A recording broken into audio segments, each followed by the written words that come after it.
And I'm the man that Jordan Peterson warned you against becoming.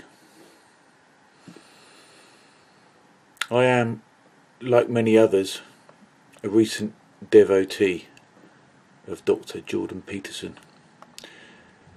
I was made aware of him from an acquaintance I met at a libertarian meeting that I attended several months ago in London. I was immediately astounded, not only by this man's wisdom, but also because he seemed to know all about me. Not about me personally, you understand, since we have never met, but that he knew all about a person like me. Without us ever having met, he knew all about my fears, my insecurities, my weaknesses, and most crucially of all, he seemed to know and see right through all my falsehoods, obfuscations, avoidance tactics, and downright lies that I've ever told myself or ever presented to anyone else. And he also knew why. Because of this, I have to admit that I have been hanging on his every word ever since. Does that make me a groupie or a lackey? Perhaps, but who cares? All I know is that I have come across someone who, despite never having met me, knows what makes me tick, or rather not tick, since to take the clock metaphor a bit further, I've been a stop clock for decades. So what is it that has stunted my psychological growth for so long? In a word, and it needs only one word: fear. I have spent most of my adult life ignoring and postponing and procrastinating and avoiding the very things that would allow me to grow. First amongst these is, I suppose, responsibility. And Dr. Peterson is pretty big on responsibility. I don't mean that I've been lazy, at least not in the conventional sense, and feckless and have leeched off others. In a normal, socially acceptable way, I have been responsible. I go to work every day and I work hard. Too hard, in fact. So hard that I feel that my health is living on borrowed time. I pay a mortgage and have raised 2 children to adulthood. Not much more than that, I'll confess, but at least I have done that. I'm not saddled with enormous debts, but then neither do I have any savings, nor any pension to soothe my passage into old age, which will surely come. But to the casual observer, I am a normal, and by that I mean less than outstanding, upright, law-abiding member of society. So that's okay, right? Wrong. Very wrong. It's about as wrong as it could be without actually troubling anyone else. Except those closest to me, of course. It's wrong because I've been one of the most despised of characters in Dr. Peterson's lexicon. The harmless man. I have been harmless.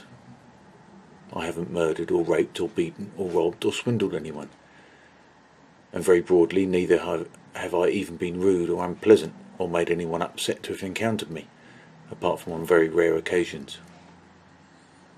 I'm a nice guy. And so fucking what?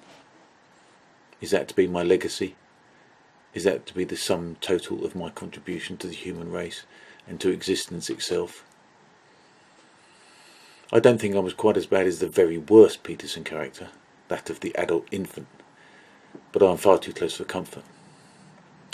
This is quite patently pathetic, and I'm thoroughly ashamed of myself. And it's not good enough.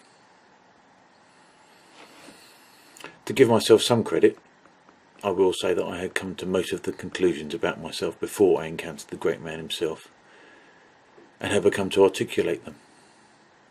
I was beginning to bring them out into the open, and for them to be judged in the harsh light of day.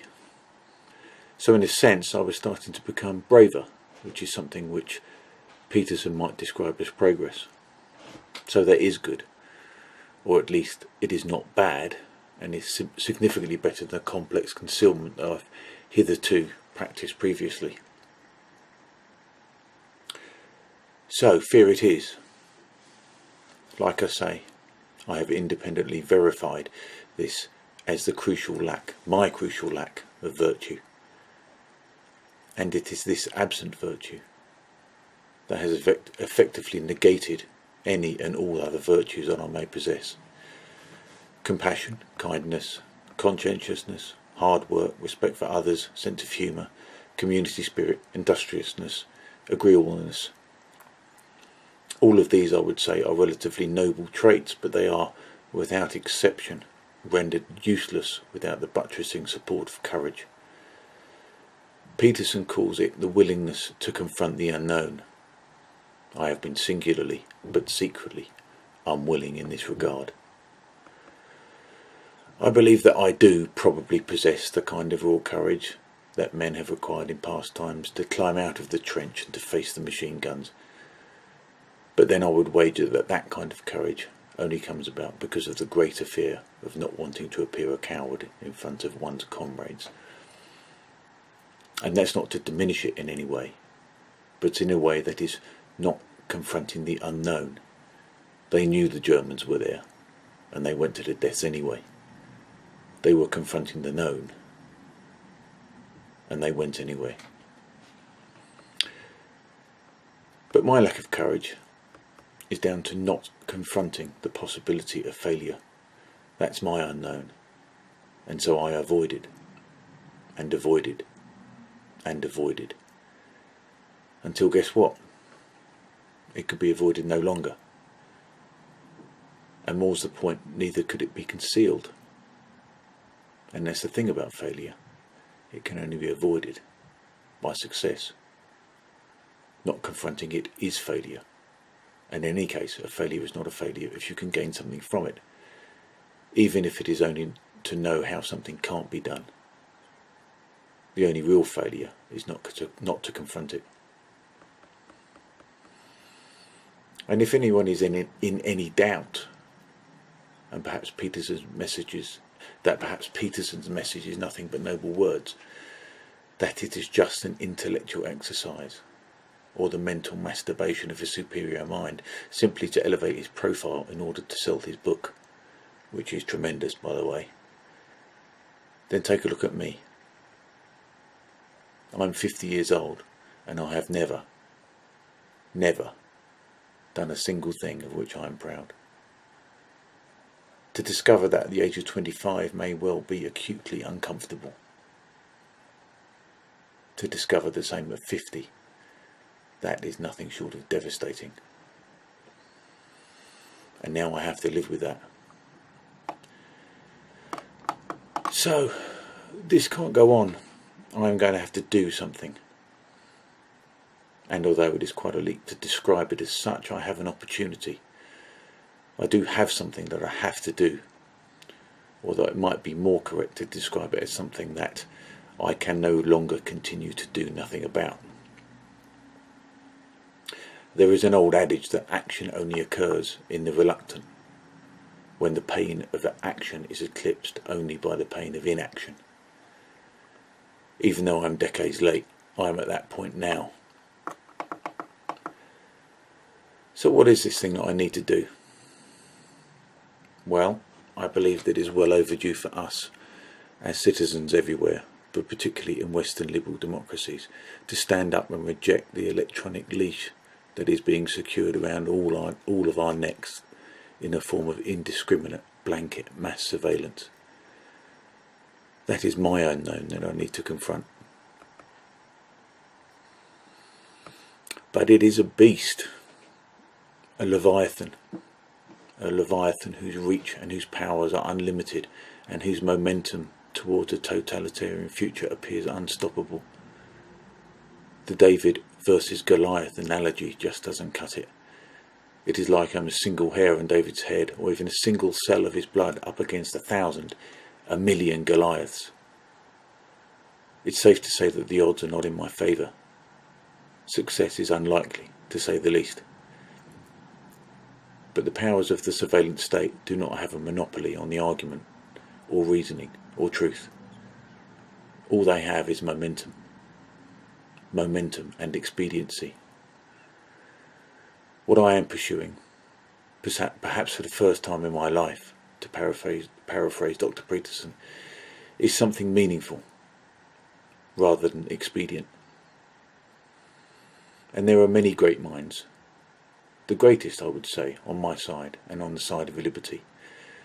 So it is only a question of argument and of principle. And this goes much deeper than mere surveillance, although surveillance is the major tool of the totalitarians. It goes as deep as what it means to be a citizen, and further still, of what it means to be human. So I have made this video for a number of reasons. Partly it is as a thank you to Dr. Peterson for helping me to identify the path ahead, even though his judgment is uncompromising. Partly as a naked attempt to link his name with mine, so that I might attract some of his followers to my remote channel and perhaps help me in my cause. And partly, or rather mostly, to show that the danger of avoiding the confrontation with... You know, there's this professor, I think his name is Wolf, he put a challenge up on YouTube to me a couple of weeks ago to debate him, and what did he say? He said, he criticized my criticism of Marx. He said, well, that Peterson, you know, he's basically stuck in 1989. It's like, we've progressed way past the time of the Stalinists. It's like, Cuba can't feed itself, and that's just a smattering of Marxist catastrophes. It's like, well, how much evidence do you need, exactly? And here's also what I think about modern Marxists. This is what they think. First of all, they think they're driven by compassion, and they're not, because they're not saints. And second, what they truly believe is, well, you know, everyone so far that's implemented Marxism, they weren't really the true acolyte of Marx that I am. They didn't have the real insight into the Marxist philosophy that I do. If I would have been running the Soviet Union, instead of Stalin, I would have ushered in the communist utopia.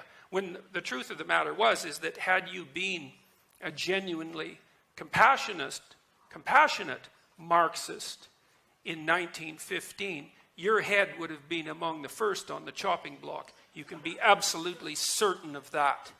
So I don't buy any of it, and I don't understand for the life of me why it's any more permissible in polite society to proclaim proudly that you're a Marxist after the absolute catastrophe of the 20th century than it is to claim that you're a National Socialist. So that's how it looks to me. I'm no fan of left-wing collectivists, or those on the right for that matter. I'll talk about that in a moment. It's probably because they have what is called the monopolio de los sentimientos, the monopolio, how do you say that? Monopoly, no, that sounds a bit weird.